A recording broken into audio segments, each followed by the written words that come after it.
Hey everybody, how's it going? So Tim Pool has completely called out Candace Owens, exploding on her, and has called her evil. We're going to deep dive into this, guys, but before we do, please, if you're new here, give me a subscribe if you think I've deserved it, or watch all the way to the very end, because that actually helps out the most. Watch all the way to the very end. Even if you don't like me, I genuinely appreciate you being here and at least giving it a chance.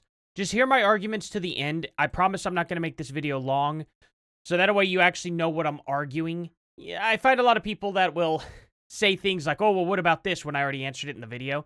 It's because they just didn't make it to that point. So if you could, just please give me the benefit of the doubt. I would greatly, greatly appreciate it. The best way to help my channel out at all is to just watch the video and give a like. It's just absolutely the best way. I don't ask for money. I'm not an e-beggar. I'm not one of those weird people that, you know, tries to make just amples of money off of all this.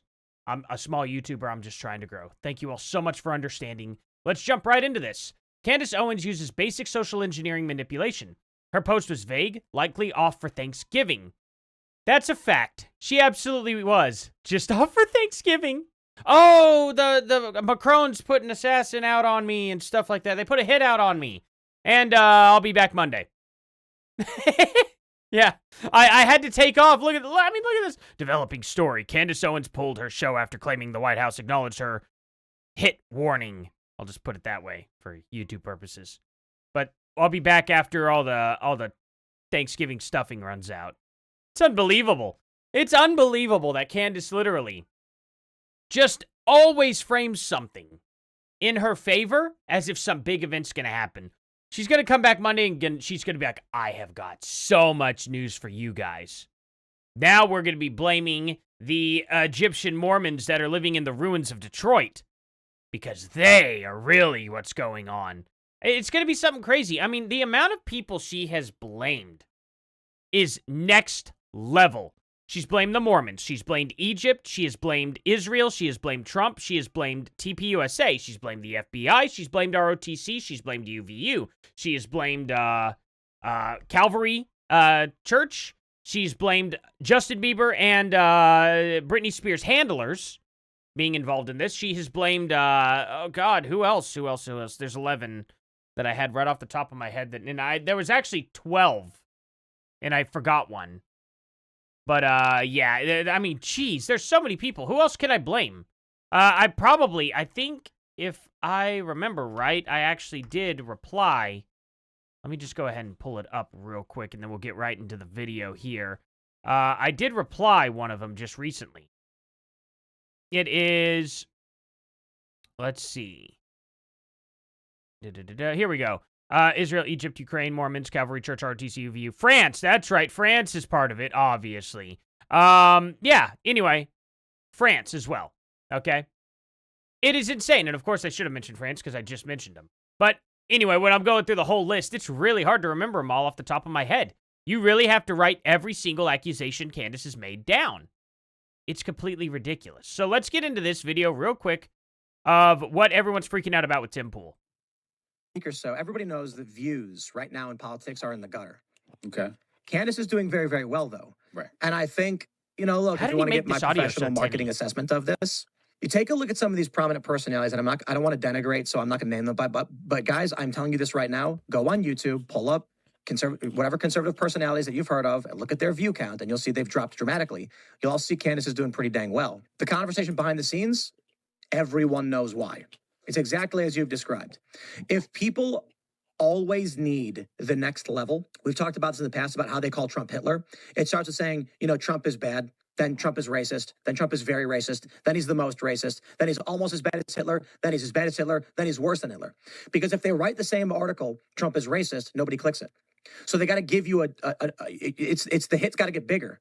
Agreed. And it always does have to get bigger, which is why people like Ukraine being involved in this, Egypt being involved in this, Israel being involved in this was already a stretch, right? Then she goes to France? France! Really now? All because the Macrons are suing her because she said that Macron's husband there has a willy, or whatever the crap she is. I don't even care what she is. All because of that. Now, all of a sudden, that involves them in what happened with Charlie Kirk?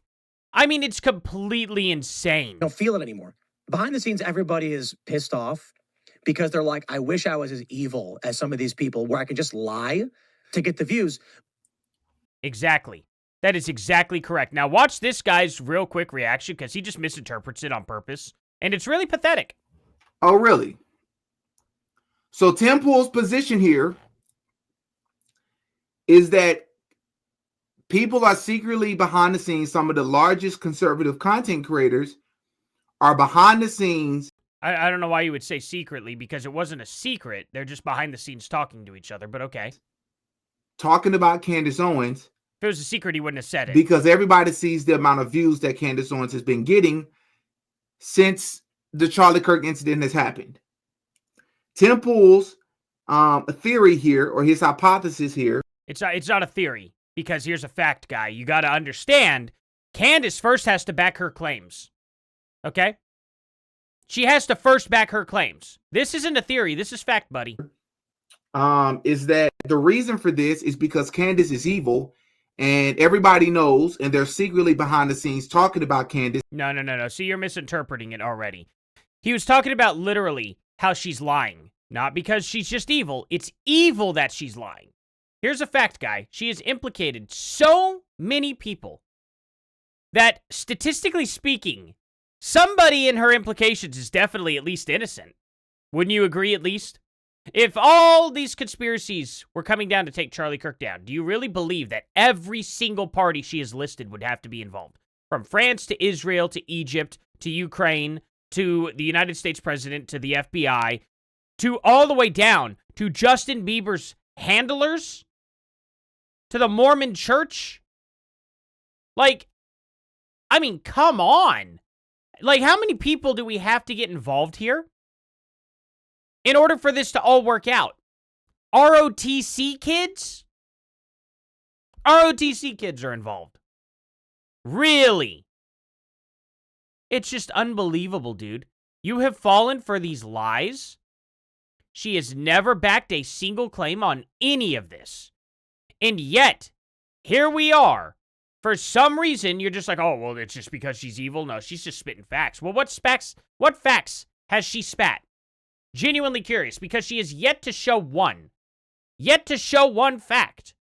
To show that anybody could have possibly been involved in Charlie Kirk's end. That was not Tyler Robinson and the Underground Trantifa group. Not a single fact has she posted has ever contradicted anything that was claimed that happened on that day by the FBI. That's concerning. If she were able to poke holes in the FBI story, I'd be on board pretty quickly. Wouldn't take much, because I would obviously be looking into the weird stuff.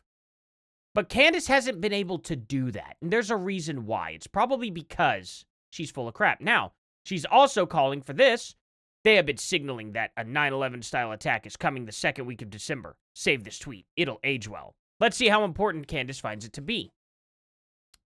Oh, her pinned comment from January 29th is still, please announce that A Shot in the Dark is officially back. This has been a major labor of love.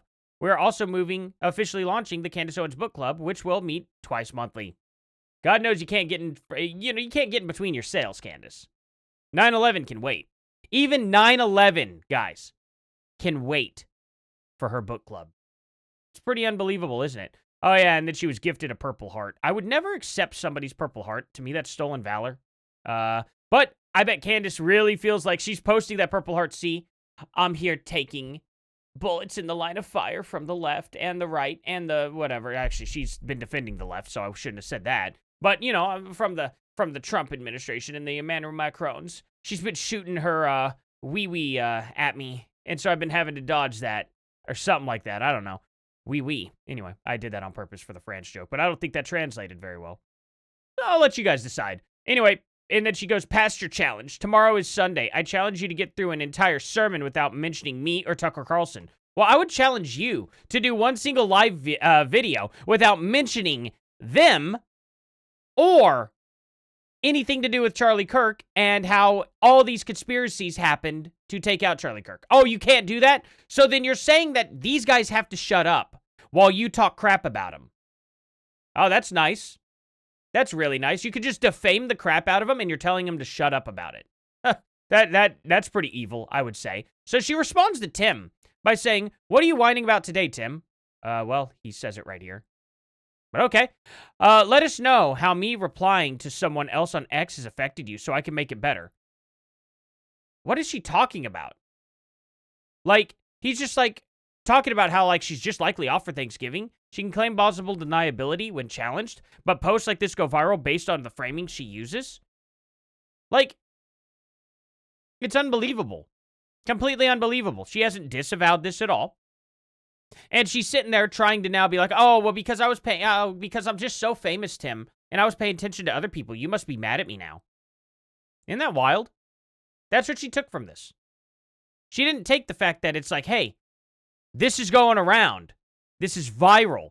Everybody thinks that she's in danger while she's off for Thanksgiving. And she's letting it happen like that to gain more viewers. The suspense, oh my gosh, is Candace okay? Oh, when she comes back Monday, we're all going to have to check in with her and see what happened. What info did she find?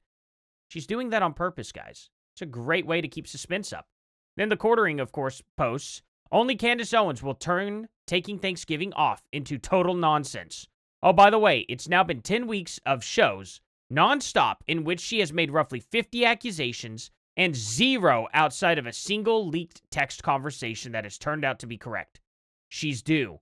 And I agree she's very due. The only thing she ever managed to post was that Charlie Kirk said he was thinking about leaving the Israeli cause. She never gave any before texts or any after to see what the conclusion to that was. Just a vague, like, this guy pulled out. I'm getting irritated. Maybe they're going to give me no choice but to leave the Israeli cause. And then that's it. Don't know what happened after. Because months went by, right? It was like 2 months later whenever he was ended. There's at least probably 2 months worth of texts after that. I'd like to see those. If those texts were like, no, I'm definitely leaving, I'm pulling out, Candace is right. But if they're not, then Candace is wrong. But there's a reason why there are no more messages after that. And I have a feeling that the reason why there are no more messages after that is because Candace is hamming this up. She only gives a sprinkle of evidence and then goes about her day, acting like she had just revealed everything.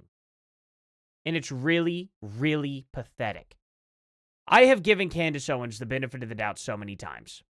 I gave her the benefit of the doubt after she was a leftist, after she called out Trump, and after she was doxing children for using naughty words.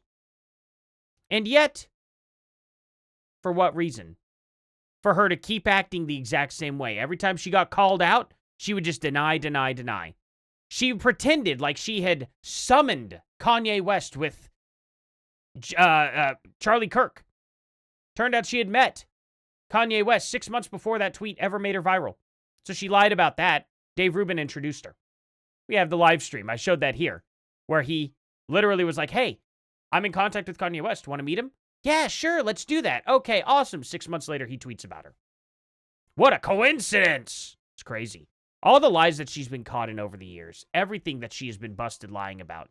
And yet people still fall for her. Guys, please look at Candace more critically. If you cannot give me definitive evidence as to what she's saying is true, then you have to understand that the position is weak and you need to think critically about what it is she's telling you. That's all I ask. Thank you all so much for watching. Please like, subscribe, and share, guys. Please check out Intoxigaming, link in the description below. It's my buddy's gaming channel with me. Me and him record like once a week, a bunch of episodes, and we put them all out there. Just fun comedy. We just have a few beers and have some video games, talk about life. So thank you all again for checking all that stuff out, guys. Genuinely, I appreciate y'all being here, and I'll see y'all in the next one. Later.